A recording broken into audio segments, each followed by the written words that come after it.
Dr. Robert A. Heineman. The Michael Flynn case. Were you surprised yesterday that the Justice Department announced that they're dropping that, Dr. Heineman? Well, I think the whole thing became kind of an embarrassment for the FBI in particular after the court, and I assume it's in Washington, D.C., insisted that the FBI transcripts and drafts and such be made public and available to Mr. Flynn and his attorneys.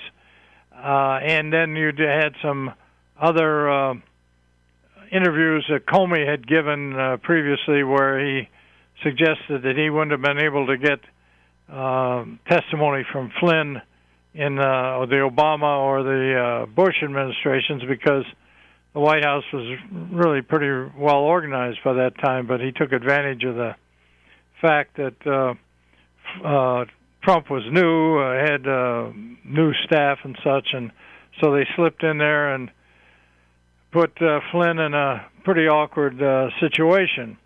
But the transcripts, etc., where they kind of indicated that that's what they were trying to do, really very embarrassing to the FBI. And there is a doctrine out there, although frankly I don't know how well it plays anymore today, which is that in the adversary system, the prosecution has a tremendous advantage, and the Supreme Court has generally held that if you have any exculpatory statements or anything of that sort, you have to provide them to the defendant because he or she doesn't have anywhere near the resources of the prosecution. For example, in Allegheny County, and I don't know what the DA does there now, but years ago our DA would say to the people he was prosecuting, come in and look through our files. If you find anything in there that you can use, go ahead. So that he was never caught up in a situation where he was accused of keeping back some helpful information to the defense. But unfortunately, this isn't the first time the FBI has been caught in doing this. As I was thinking on this yesterday, I believe Senator Stevens from Alaska had the same problem.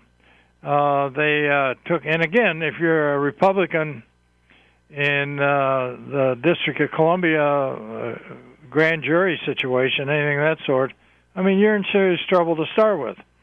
And the Justice Department went after him and convicted him, and of course he ended up stepping down as U.S. Senator. But then it turned out the Court of Appeals tossed it out because, again, the FBI and the Justice Department had kept back information that might have been helpful to him in his defense. And that's, of course, what's happened here with Flynn. So I think the Justice Department did the right thing at this point, just saying, wash our hands of this. On the other hand, it does seem to me that Flynn was operating as a representative, an unregistered representative of, I think, the Ukraine, but I'm not sure. And again, that's a violation of law. You have to register if you're representing a foreign country. Right. And so I don't know whether he gave that up when he started to work for the president or not. But that was seems to me something that's pretty black and white there in that sense. The other stuff, clearly I think he was entrapped. On the entrapment issue, Dr. Bob, critics of the FBI point the finger going way back to longtime FBI Director J. Edgar Hoover, who I believe was the first head of the FBI. Is that painting too broad a brush to criticize the whole FBI? No, yes, it is. Absolutely. Now, Hoover had some serious problems. There's no two ways about it, about the way he went after people. And you, again, with Comey, and there may be one or two others in there that fall into that area. Again, the FBI, and they have tremendous amount of money. They've got tremendous skills.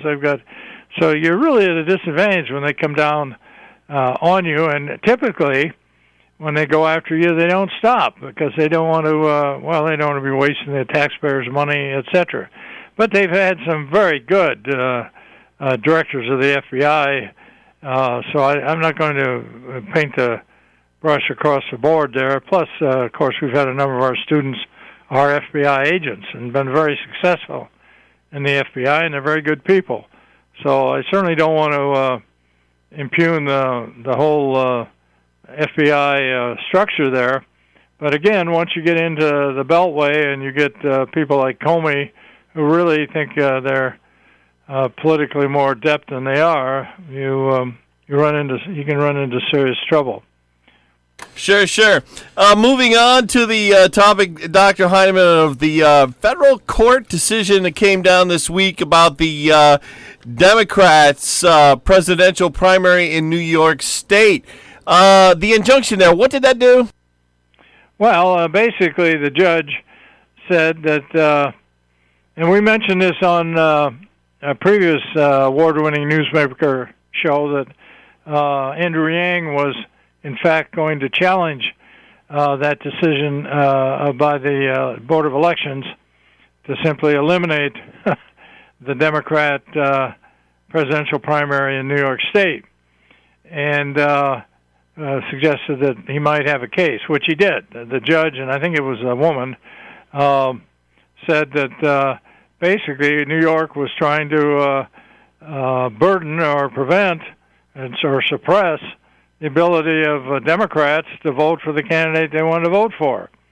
And although I saw yesterday that the State Board of Elections was going to appeal that decision, I don't think they're going to get anywhere at all doing that. As background, of course, the primary was scheduled for sometime in April. I'm thinking, I'm not certain where in April, late April. And so they delayed it to June 23rd. And then when most of the other candidates decided not to campaign further, leaving just Biden, they basically said, well, why bother? We'll just eliminate the presidential primary altogether. Now, I and a number of others took the position this was an attempt to move some delegates into the convention there who supported Governor Cuomo, and it would be one way of keeping Biden from getting the 1,991 or thereabouts delegates he needed on the first ballot. But in any case, a lot of Bernie's supporters and Yang supporters and some others got behind this lawsuit and said, hold it just a minute. You have to allow us to vote and vote for some of our delegates. And that's what the judge said, yeah. Her point was that whoever was on the ballot for April 28th or thereabouts has to be on the ballot in the June primary. So I don't know where that leaves these folks trying to limit Biden and pushing Cuomo. It's possible, she said that the names that were on the ballot for the April ballot have to be on the June ballot. But it doesn't mean you couldn't add, a slate of unpledged delegates. I don't think there's any reason why you couldn't add one or two other candidates if somehow you could get past the state regulations on that. So we'll see how that plays. But in any case, Bernie's people want to get some more delegates. They're very clear that they want to be able to go to the convention with a big chunk of delegates, and they want to have their delegates on the floor. They want their delegates to be able to take part in the platform committee. And so it'll be kind of interesting. I guess the Democrats will get out and work hard to see that Biden wins this Democrat primary, because it would be a little embarrassing if Bernie won it, who isn't campaigning. Of course, on the other end, Biden isn't doing any campaigning either. So Biden is not doing any campaigning, but one person who is Tara Reid. Tara Reid has been interviewed by Megyn Kelly, and Tara Reid told Megyn Kelly that Biden should drop out of the race. That was in a Thursday afternoon interview. I don't know how much weight Tara Reid carries, Dr. Bob, but this issue does not seem to be going away. No, I was watching I don't know, some panel the other day had Bill Bennett on there, who frankly I don't have a heck of a lot of use for, but he is a Williams graduate on the other hand. But Bennett took the same position that I've taken all along, that his view was that it was only 50-50 that Biden would end up with the nomination. And his view was this Tara Reid thing is going to split the Democrat Party pretty fundamentally, and all these women concerned about being mistreated and such, which is a legitimate concern. That Biden's attempt to deny this and avoid it, he's simply not going to be able to get away with it. Now, one thing I think we should take a position on here before you jump in here, Brian, and that is, I don't care what Donald Trump has done. I don't care what Brett Kavanaugh's situation was. I don't care what Jack Kennedy did. I mean, I don't care about that. What we're talking about here is what has Joe Biden done. And I think you should keep the focus right on that, because what will happen is you bring this up and immediately somebody will bring up Donald Trump. Right. Or, and that's not the point. The point is Joe Biden, did he do what Tara Reid said he did to her, which is clearly sexual assault, if it's true. And that's the issue. Who cares about Donald Trump? Who cares about Bill Clinton? Who cares about all these other types? This is the issue right now. And I think the thing is to focus the discussion on that and that alone. And where it goes, I don't know, but it seems to me that Reid has considerable amount of corroborating testimony and Tara Reid there. A number of people there, and I don't see it going as hard as the New York Times and other media will try to obfuscate this and to deflect and distract. Go ahead. Deflect and distract is what they do. Yeah, exactly. And that I think you should lay it right on Mr. Biden. So that may make it a little more difficult in New York State for Biden to pick up a whole group of delegates. And he's got to be kind of unhappy with this. And so we'll see how it plays out. Now, the point here is, Brian, that this has ramifications for other elections on June 23rd, which I think is the date it's been moved to. Right. Because we do have a special election in the 27th district there where Congressman Collins has stepped down. So that seat is vacant right now. And a fellow by the name of Jacobs from Buffalo is running in the special election for the Republicans. And I think the guy's name is McMurray, but I'm not sure, is a Democrat running for that seat. Now, the district is pretty heavily Republican.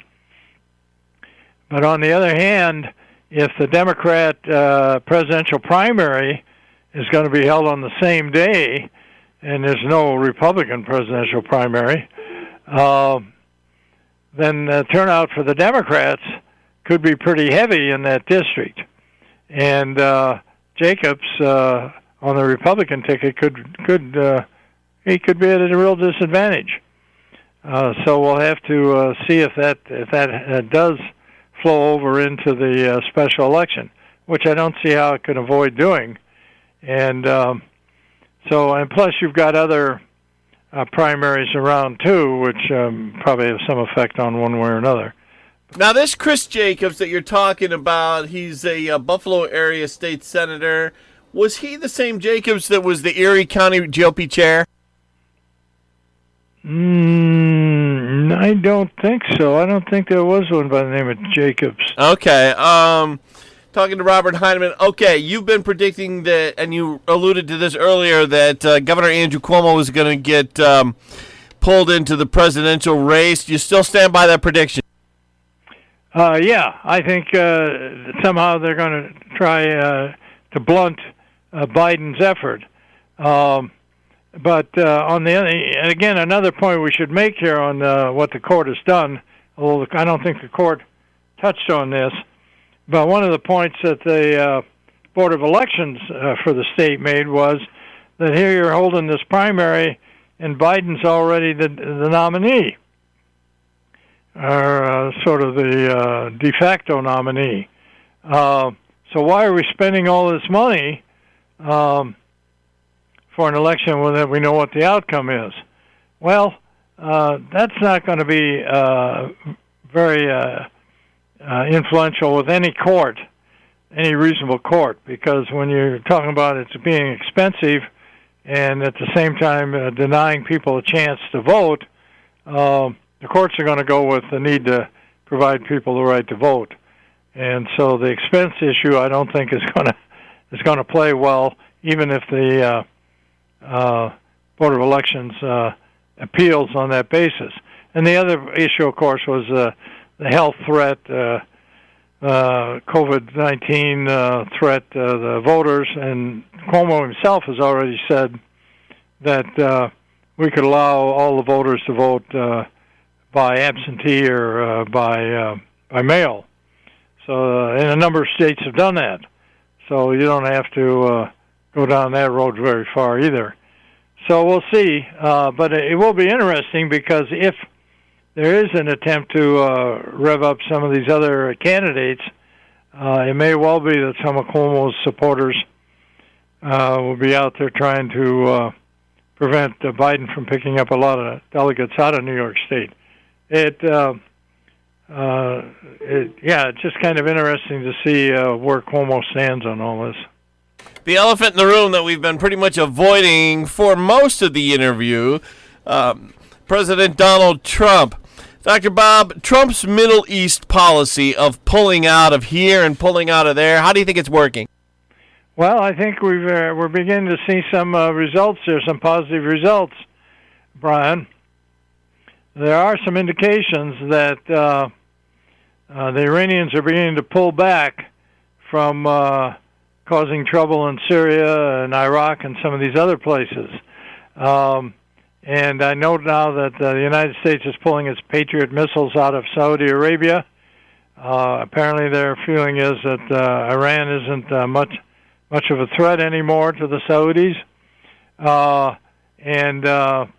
The news like yesterday was that Iranians seem to be pulling out support from their Syrian allies. And of course, in Iraq, earlier this week, the Iraqis have elected a president now who is is supported by the United States. So they actually have maybe a functioning government now in Iraq that may be pretty favorable to the U.S. So there are a number of things happening there that indicate that the Iranians are pulling back.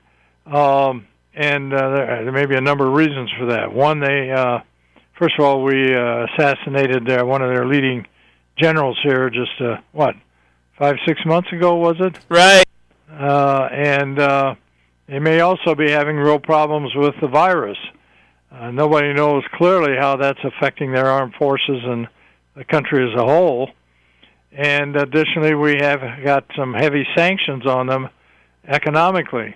So all these things may be coming into play here to kind of back the Iranians off a little bit, and that's a very healthy thing, and it's happening without us being in there to any great extent militarily. So there may be some things going on there that obviously aren't obvious to the general public, but maybe we're going in the right direction.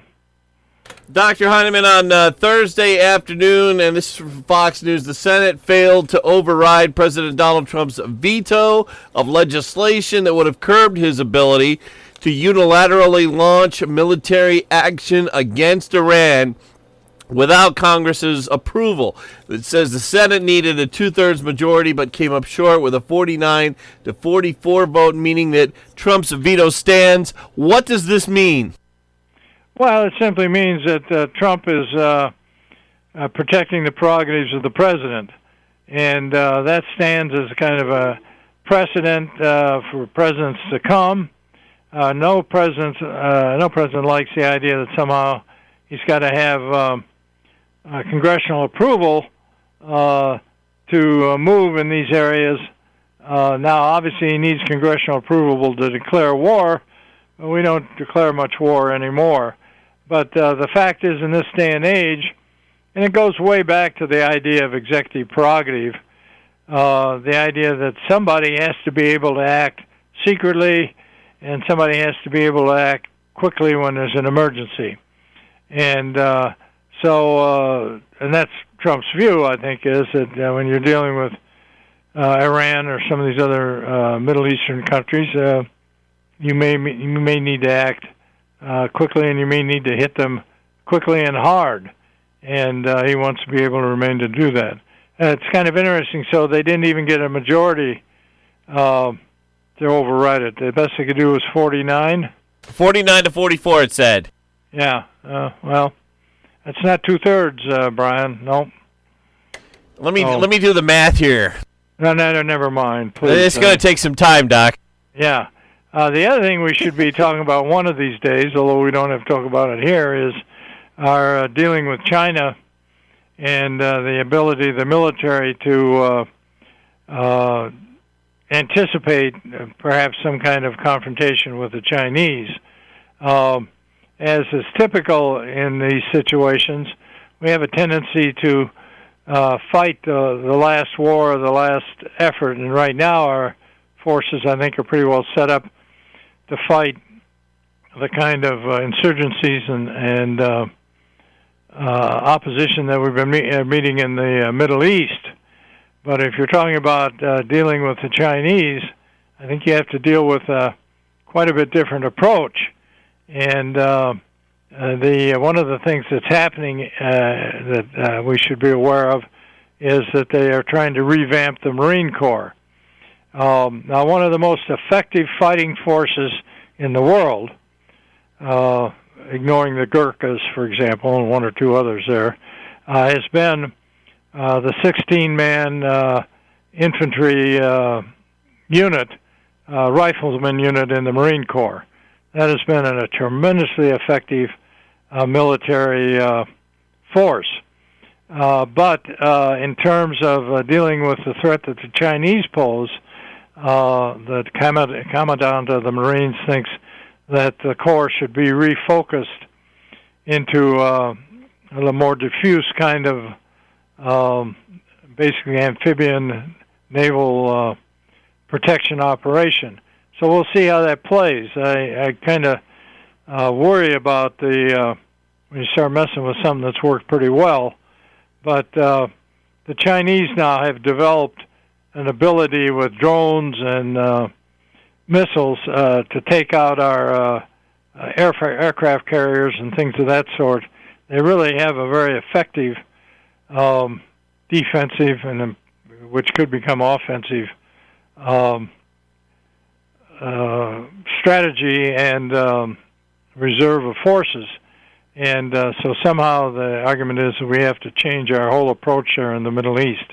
Well, not the Middle East, the Far East. And we'll have to kind of watch that, Brian. We'll have to keep an eye on that. That's what I'll be doing, Dr. Robert A. Heineman. Until next week. All right. Good to talk to you, my man. Thank you so much. Okay.